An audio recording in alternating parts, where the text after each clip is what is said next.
Donald Trump beloof om aksie te neem teen Suid-Afrika as gevolg van regstellende aksie en die onteieningswet. Trump het ook alle befondsing van vandag af na Suid-Afrika gestop. Vanoggend toe ek wakker word, laat weet my span my dat Donald Trump die volgende op sy X-rekening geplaas het vanoggend om 1:20 South Africa is confiscating land and treating certain classes of people very badly. It is a bad situation that the radical left media doesn't want to so much as mention. A massive human rights violation at a minimum is happening for all to see. The United States won't stand for it, we will act. Also, I will be cutting off all future funding to South Africa until a full investigation of the situation has been completed. Die span by Petser, ons nuwe onafhanklike mediahuis, plaas al sedert vroeg vanoggend oor hierdie storie.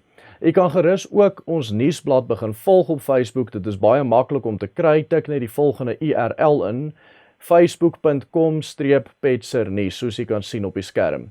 Soos jy weet is Elon Musk baie naby aan Trump, en hoewel ek nie krediet vir enige van die gebeure wil vat nie, het hy, soos jy kan onthou, my video-onderhoud op sy X-rekening gedeel, wat vrygestel is direk na die onteieningswet geteken is. Hierdie is 'n reuse verwikkeling vir ons mense. Deel gerus die video so ver as moontlik. Goeiemôre liewe vriende, Willem Petser wat met u praat en dit is nou die 3 Februarie 2025. Volg en subscribe op hierdie kanaal vir meer video's wat u ingelig hou oor sake in ons eie belang en sluit aan op ons WhatsApp groep om deurlopend ingelig te bly van die werk wat die Willem Petser groep doen deur slegs u naam en van te boodskap na die nommer wat verskyn tans op die skerm. Direk na hierdie plasing deur Trump gemaak is, het 'n Fox-nuus verslaggewer die volgende vinnige onderhoud met Trump gehad. Why South Africa? It's only South Africa. Terrible things are happening in South Africa. The leadership is doing some terrible things, horrible things. So that's under investigation right now. We'll make a determination. And until such time as we find out what South Africa is doing, they're taking away land, they're confiscating land, and actually they're doing things that are perhaps far worse than that. Verder is die berig wat ek nou vir u gaan wys deur die Willem Petser groep gister onder Elon Musk se aandag gebring. Ontvangs daarvan is deur Musk erken. Dit is 'n bewysstuk dat mense op grondvlak in Suid-Afrika reeds so versterk in hul selfvertroue met die onteieningswet is, dat hulle begin om boere se plase in massas te beset. Hierdie berig was op SABC se nuuskanaal geplaas gister. Residents near Jujuveli have started to build shacks on newly invaded land along Matala Road between Seshego Extension 76 and the Blood River Bridge. More than 200 shacks have already been constructed, and the leader of the group is giving interested people a 2-week deadline to build temporary structures on the illegally occupied land. The group says they have taken over the land and allocated it to the people for free to use for housing purposes. They say the new Land Expropriation Act has emboldened them to take matters into their own hands and occupy land which they see as underutilized. We are going to continue expropriate the land without compensation. So we are going to grab each and every farm that no one is using for it, because this land belongs to our grandfathers. So we are not going to stop. We are continue to give people the stance. So far, so good. We give people plus minus 5,000 shacks. Hierdie is nie 'n uitgesonderde kwessie nie. Die Willem Petser groep het kontak met menigte grondeienaars wie se grond in die afgelope paar dae op soortgelyke wyse beset is en wat tans in die howe moet beklei om die besetters af te kry. Verder is ons ook bewus van 'n geval waar 'n boer gedreig is dat hulle sy beeste gaan kom vat omdat hulle sê die president het gesê hulle mag en dit is nou wettig. Die gevaar van onteiening is nie die grootste van die staat se kant af nie. Dit is van die gewone mense op grondvlak wat hierdie propaganda van die staat se kant af daagliks hoor en dan glo dat hulle die reg het om blanke mense se eiendom te vat na hartelus. As jy gaan kyk na wat in Zimbabwe gebeur het, sowel as in Venezuela waar hierdie tipe onteieningswette reeds probeer is die proses presies dieselfde. 'n Boer wie se grond gevat is in Zimbabwe het my vertel wat by hom gebeur het. Die eerste stap is dat 'n groot groep jou grond beset het. Presies soos wat gebeur in die vorige video wat ek vir u gewys het. Daarna het die boer die polisie genader om die besetters te laat verwyder. Die polisie daag op by sy plaas en praat met die plakkers, wat dan aan hulle vertel dat hulle geen ander heenkome het nie. Die polisie lig dan die boer in dat hulle geen ander heenkome het nie en dat hy hulle moet toelaat om daar te plak tot die uitsettingsbevel deur 'n hof gegee is. Hierdie proses kan etlike jare neem. Intussen bly die plakkers op die plaas en die onwettige nedersetting groei daagliks. Later begin die mense in die nedersetting die boer se eiendom te steel en sy diere te slag om te eet. Die boer gaan dan weer te polisie toe en die polisie daag weer op.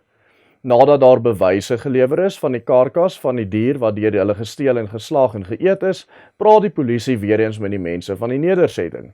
Die polisie kom dan weer terug na die boer toe en lig hom in dat hulle geen arrestasie kan uitvoer nie omdat dit onmoontlik is om te bepaal wie die dier gesteel het. Hierdie siklus herhaal homself oor maande of jare wat dit vat om 'n uitsettingsbevel te kry. Meeste van die boere in Zimbabwe het eintlik maar opgegee te midde hierdie proses wat ek sopas beskryf het en hulle grond is eers baie later deur die staat afgevat. Die blanke boere wie se grond nie gevat is nie en wat nou nog in Zimbabwe voer, is die wat vinnig in vennootskap met een van Mugabe se kaders geklim het, wat die politieke mag gehad het om seker te maak dat hierdie dinge gebeur nie op hulle plase nie. Basies het hulle die helfte van hul besittings weggegee in ruil daarvoor om veilig te wees en dat hul grond nie onteien word nie. Maar terselfdertyd het hulle bygedra tot die grootskaalse oorname van grond in Zimbabwe. Omdat hulle dit gewillig gedoen het, het hulle nie alles verloor nie. Die punt wat ek hierdeur wil illustreer is dat ons 'n baie verkeerde idee mag hê oor hoe hierdie dinge werk. Baie mense sien ek sê dat die staat nie hulle grond gaan vat nie, hulle sal veg daarvoor. Die vraag is egter teen wie? Dit is nie die staat wat sommer uit die staanspoor jou grond begin vat nie. Hoe gaan jy beklei teen honderde hawelose mense wat net by jou plaas opdaag en daar begin bly? Of gaan jy teen die polisie beklei as hulle die mense wil beskerm? Die antwoord is geweldig baie meer kompleks as net dat jy teen die staat gaan beklei vir jou grond. In hierdie illustrasie kan jy sien dat dit die aanhitsing deur politici soos Malema, Zuma en selfs op hierdie huidige oomblik Ramaphosa is, wat baie meer skadelik is as die staat en die fisiese wette wat geteken word. Hoe dit ook al sê, die Weste is bewus van wat aangaan hier in Suid-Afrika. En ons van die Willem Petse groep se kant af doen ons uiterste bes om sover ons kan kontak te maak met partye reg oor Europa en Amerika om verdere bewusmaking te skep en om die partye te oortuig om stappe teen die ANC te neem om dit te stop. Tot 'n mate glo ek ons het bygedra tot die sukses wat u kan sien uitspeel in vanoggend se gebeure. Wat ons pad vorentoe is om so ver as moontlik die waarheid uit te dra sodat die wiel kan draai en die pendulum kan swaai. Die hoofrede waarom ons in die eerste plek in hierdie gemors is omdat die internasionale geopolitiek soveel druk op die ou NP-regering gesit het om die land aan die ANC oor te gee. Die feit is, ons kan veroorsaak dat dieselfde met die ANC gebeur en dit is die werk waarmee die Willem Petse groep besig is. Aan die einde van apartheid was die westerse wêreld oorwegend links en liberaal gewees en dit is waarom hulle oortuig kon word om hierdie stappe teen die ou NP-regering te neem. Die Weste is wel nou besig om vinnig te draai. Dit is 'n proses wat in die vroeë 2010s gebeur het en later met die verkiesing van Donald Trump, Geert Wilders en ander regse partye wat een na die ander Wes-Europese lande oorneem en die grootste party in menigte Europese lande nou al geword het. Die yster is nou warm om te slaan en ons van die Willem Petse groep se kant af doen ons uiterste bes. Hierdie is nie 'n vinnige proses nie, dit is 'n stryd wat dekades lank gaan duur, maar ons is reg vir die stryd. Hoe lank dit ook al mag neem, is jy ook reg. Onthou om ons te volg op hierdie platform en onthou ook om op ons WhatsApp groepe te klim, die nommer is in die kommentare. So ook die skakel na ons nuusmaatskappy Petser. Gaan volg gerus op Facebook solank. Ons gaan nog baie nuus daar plaas in u elkeen se belang. Totsiens en God seën u elkeen.